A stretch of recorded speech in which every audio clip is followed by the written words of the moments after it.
When a detention officer is charged with murder and sent home, what happens next? For Richard Fatherly, the answer surprised us. Not only was he never arrested, he still had access to his Wyandotte County email account. But to understand why that matters, you need to know how we got here. This is 50-year-old Charles Adair, a father, son, and brother. Last year on Independence Day, he was taken to the Wyandotte County Jail, but never got to leave. On July 4th, he was arrested on outstanding misdemeanor warrants for failing to appear on multiple traffic violations. The next day, July 5th, 2025, Adair had a wound on his leg and was taken to the Wyandotte County Jail's infirmary. When he was wheeled back to his cell, the Kansas Bureau of Investigation says Adair began yelling, refusing to listen, and physically resisted. The KBI went on to say that when attempting to remove his handcuffs, Adair kept resisting. The release says, quote, "They gained control, removed the cuffs, and left the cell." Immediately after, Adair was found unresponsive. He was gone less than an hour later. We didn't get a clear picture of what happened until 2 months later, September 5th, 2025. The KBI shared Adair's death was being ruled a homicide. The coroner's report lists his cause of death as complications of mechanical asphyxia, when an object or physical force prevents someone from breathing. The report also includes a key detail that the KBI report did not. During the altercation, it says one officer kneeled on Adair's back, and he went unresponsive during the struggle. September 18, 2025. Wyandotte County Detention Officer Richard Fatherly is charged with unintentional but reckless second-degree murder. Fatherly has never spent a single night behind bars, which, while legal, is a reality Adair's family and the public have questioned. They've demanded Fatherly face the same consequences as anyone else charged with murder. No arrests, no mugshot, just unpaid leave. That raised a question. Does Fatherly still have any ties to the sheriff's office? We filed more than a dozen open records requests to find out. Here's what we received.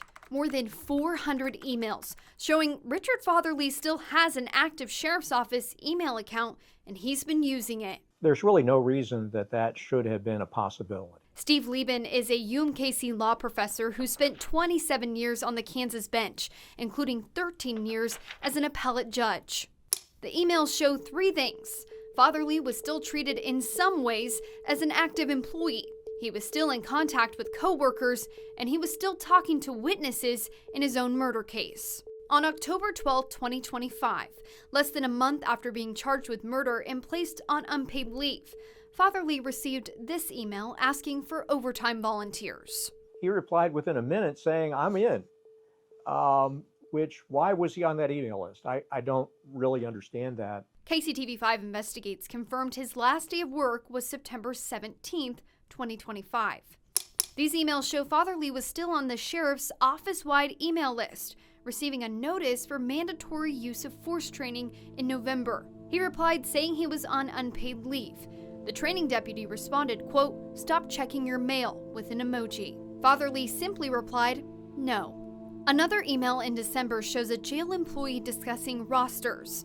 Fatherly replies, quote, "Sir, I'm on unpaid administrative leave. I have not sent a roster as I am not able to." The employee replies in part, quote, "Son, that's for the future, but you already knew that." The nature of the communications here is such that it seems to make it look that he's still in good standing with the sheriff's department. Then there's the contact that concerns Lieben most.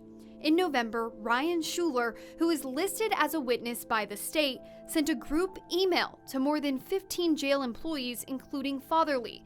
It was about updating contact information for jail operations. Fatherly replied no, but didn't get a response. And then there's this. On the night of October 25th, Richard Fatherly emailed a YouTube link to Roger Bilyeu. Bilyeu is a deputy who is listed as a state witness in the case. The two exchanged casual emails with multiple responses from both Bilyeu and Fatherly regarding the YouTube link. They start talking about inmates and physical force.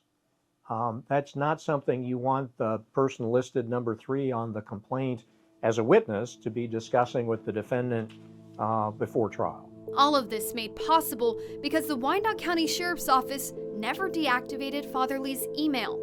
KCTV5 Investigates asked the Sheriff's Office if his email access was revoked. Captain Michael Croning replied, sharing in part, quote, "Email is restricted based on each circumstance. Given that this investigation has nothing to do with email access, his was not restricted." And while that part is true, Professor Lieben warns the email contact could now complicate the case at trial. The way it's been handled here sends a message, whether intended or not, that it has not been treated as seriously as it might have been. Yeah, I mean, someone lost their life. I think in any case where someone has lost their life, the public expects the situation to be treated seriously. Since first appearing for court in November, Fatherly has not entered a plea.